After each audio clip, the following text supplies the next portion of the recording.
Hello, and welcome to the first of a series of budget explainers focused on program-based budgets, commonly known or referred to as PPPs. I'm Jostine Wambui. I'm the Finance Operations Officer at International Budget Partnership Kenya.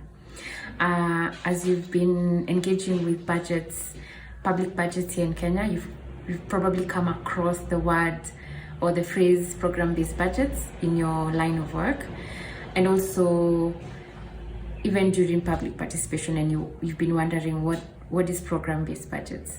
So many countries around the world have adopted the program-based budgets or program-based budget approach in the way they do their budgets to be able to improve the alignment of what the resources they are allocating to what they are supposed to achieve. So Kenya is actually one of the countries that has made that transition to using a program-based budget approach in how they do their budgets, and this we started in 2013-14. So program-based budgets give governments an approach to ensure that their budgets are more efficient and more effective, also providing clear targets, clear milestones of what needs to be achieved within a certain period or within certain timelines. So what is important is they also provide us as citizens with a platform to understand the justification for why that decision is made through the government budget. However, we see that there's still not a widespread understanding of PPPs and also what it should look like, which is very evident even when we look at the budgets prepared by the national and county governments today. So the results of a county budget transparency, which is a survey conducted by the International Budget Partnership Kenya, showed that the level of information provided by PPPs is still quite limited, is still quite weak. So with the best performing county being West Pokot, scoring only 64 points out of a possible 100. So if the PPP is of quality, it has a direct impact to how Parliament and citizens are able to track budget implementation.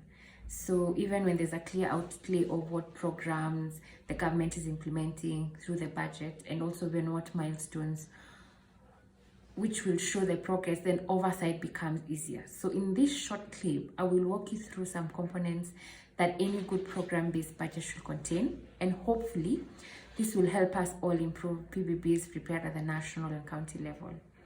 So the question is, what should a good PPP contain? One, a good PPP should have comprehensive budget narrative. It will also contain a budget summary for the different ministries, departments, and agencies. Also, to also include revenue projections for the coming year. It should also break down the MDAs into different programs and sub-programs. It should also provide information on performance, that is indicators, targets, and timelines. It should also provide a breakdown on personnel cost, and also appropriation in aid, AIA, which is external revenue, whether grants or loans, and also information on capital projects.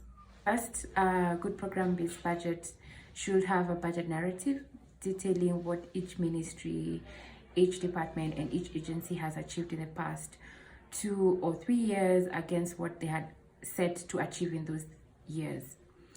That information should also provide financial and non-financial information, since those resources allocated were to achieve certain objectives.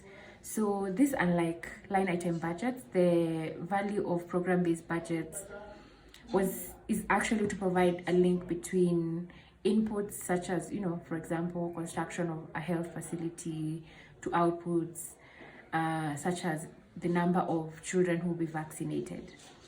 Another thing that the budget narrative should have is it should highlight the challenges faced during the implementation of the past budget, and also it should show how they're going to be mitigating the risks and challenges in the coming budgets.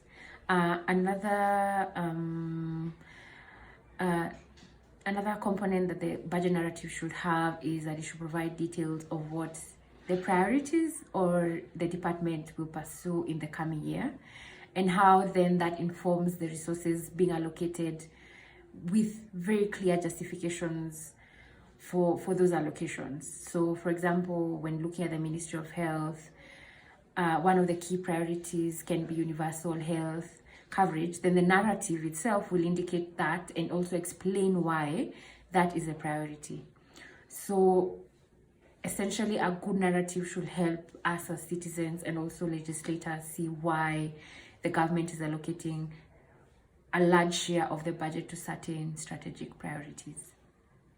A good program-based budget should be structured around programs and sub-programs, indicating clear objectives for those sub-programs and programs in terms of what they're supposed to achieve. So the structure of a program should be organized in a way to bring different activities that contribute to a common objective of the program, and also how the allocated resources will align to achieve the same. So programs are actually very broad in nature, and so one has to find a way to narrow down the activities and processes, and then that's how they are broken down into sub-programs. So the number of programs and sub-programs also should not be too few, because then that makes them a bit vague, and also should not be too many, making it a challenge to track. So the National Treasury has actually provided a guideline to counties and national ministries to have, say, 5 programs for ease of supervision and reporting, and not to exceed 7 programs. So no program also should, have an allocation lower than 15% of the total departmental budget or even the MDA budget. Third, a good program-based budget should have clear and measurable performance information that can be used by citizens and the public, and also oversight institutions, to hold the government to account for the resources they're allocating throughout the budget. So these performance measures usually help us to track progress towards, what we are setting within the programs and sub-programs, as saying these are things we need to achieve. Also, targets and indicators provide us with, a platform for conversations on value for money and what those approved allocations should achieve. So first, performance information should provide clear baselines that indicate what is the current status of service.